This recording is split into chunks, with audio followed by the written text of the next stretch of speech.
মধ্যে সব আছে।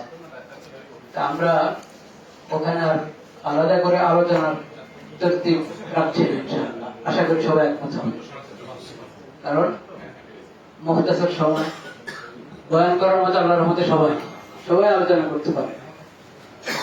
সেই জন্য এখন কে কে করবেন কে করবেন না, এর চেয়ে ভালো আমাদের সবার বক্তব্য, সবার আলোচনা এই ঘোষণাপত্রের মধ্যে এসে গেছে।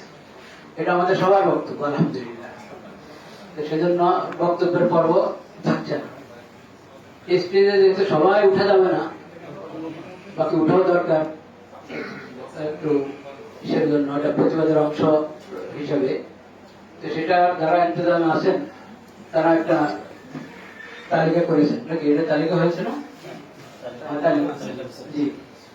তো এখন ওটা একবারে লম্বা সময় নিয়ে মুশাওয়ারা করে করার সুযোগ ছিল না। একটা তালিকা হয়েছে, এটা আমরা সবাই মেনে নেব ইনশাআল্লাহ। আর ওখানে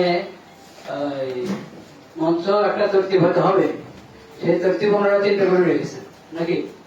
হ্যাঁ, যেহেতু প্রতিনিধিত্বের বিষয়, সব মাক্তাবা ফিকিরের থেকে এক দুজন করে সামনে থাকলেন, বাকিরা পিছনে পিছনে থাকলেন। এটা মানে কেউ এটাকে মাহসুস না করলে হয়, যেভাবে ওনারা তরতিব করেছেন ওটা আমরা সবাই ওইভাবে আমল করবো ইনশাআল্লাহ। তাইলে প্রথমে মনসুরের পর মিছিল হবে, মিছিলের পর মিছিল নিয়ে বের হবো আমরা। হ্যাঁ, মঞ্চের সামনে গিয়ে বলবো, স্লোগান হবে, তারপরে ঘোষণাপত্র পাঠ করা হবে, তারপরে দেওয়া হবে।